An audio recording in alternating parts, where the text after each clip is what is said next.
Ndlebe ngize nendaba allegedly bafethu ezintsha shaya eshisa iphuma ebhodweni namhlanje zithi emva kokuthi izolo uTrump kade celebrate laphana ke ukushaya ikhanda wamupha ngayo uKamala Harris wamuthi uadvocate udala impofu kena usethe cha hayi akawashiya ama red beret igazi lemvana ezojoyina ngapha kuyimambe ehlazana mabolayo madoda enkulu MK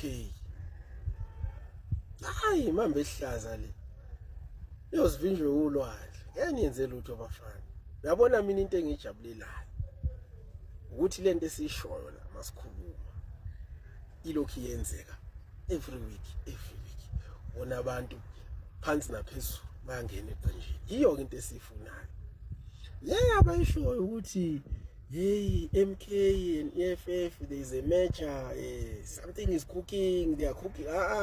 Asifuni uku-entertainer because they have not come in the open to validate whatever that we are saying.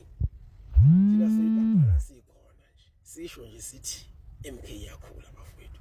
Ukukhula kwe-MK kushoni ukusondela ukuthi izinto zilunge eSouth Africa because kumele sikusho siphindelele lokhu nizoqonda ngoba nina ninenkala ngini masinitshela ingacaba mhlawumbe iFreedom Front Plus izokukhulula iSouth Africa. It's not going to happen. Angeke ANC ihlulekile bonke even bonke akuna political party out of these political parties that will come and rescue South Africa. Only the MK party will do so. Inyoka nehlazana mabona bulawo yiyo kuphela bafethu kusho sekuthiwa niyathanda noma nithanda nalabo abanenkani boze bathambe bathi lushu iMK ikhona isazoba khona yanizwa nithi awu lo baba lo uzohamba emhlabeni iMK khohlwa abantu abahamba emhlabeni la uzohamba emhlabeni man ubani ongeke ahambe emhlabeni bapho oMandela manje bapho de Klerk manje so ungasitsheli umsangano thini into esikutshela yona ukuthi MK izokhulula lelizwe lase South Africa uthanda ungathandi uma ngabe ukuthi awukaboni futhi awusophinda ubone uyilesi singashintshozi ezibi isidupho ukuthi awuthandi bani oseqembini leMK akuzukusiza ngalutho ngoba vele leli qembu lithandayo it will never rescue this country. It will never liberate South Africa. South Africa will be liberated by our party. That is your party, MK. Ayikho futhi enye party usazokuyithola eSouth Africa. Uyabona njengamanje we are heading towards. Angithi nanilele masinitshela izinto yena ngicabanga ukuthi sihlahlana. Thina bafethu asikho ku level lengiyo. Kumele niqonde lokho ukuthi thina asikho kule level enkulu ida has taken over the ANC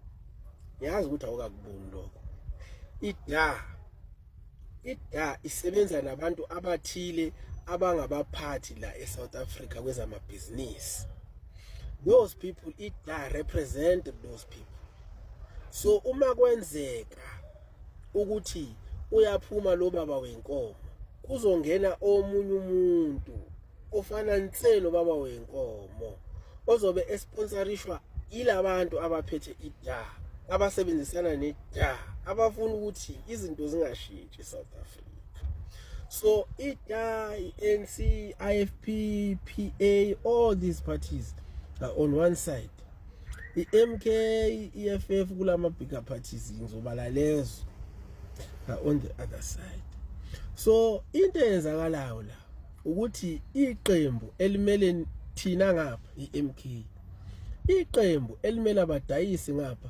iANC okanye iDA finish uma ngabe ungakayifundi leyo ncwadi awusophinda uyifunde wena ucabanga ukuthi lapha kuANC mhlambe kuzongena omunye umuntu ngaphandle mhlambe mangathiwa ke upanyaza ungazi ukuthi uzoba khona kuma candidate.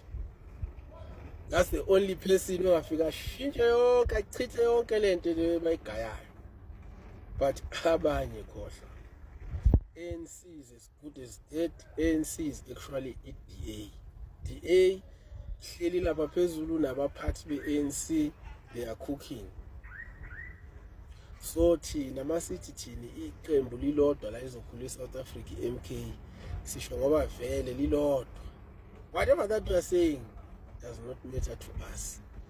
Udala impofu umuntu ofundile owazi umthetho uyojoyina iqembu elingakuthanda ukulandela ubani othe MK ayulandela umthetho. Ungasibonisa wena ukuthi kuphi la MK ngawulandelanga khona umthetho. MK inabantu who are law abiding citizens. That is us. So wena ukuthatha lokho ukukhulumayo.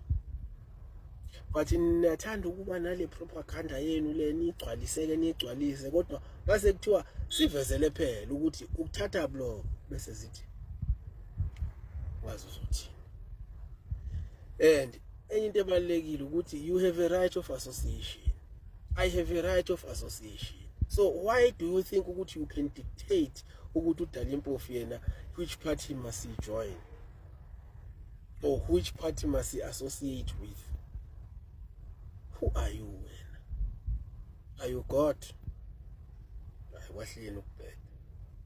Naye udala impofu just like wena. Une right of association ukuthi ufundile umthetho washa kwacima awungene lapho wena.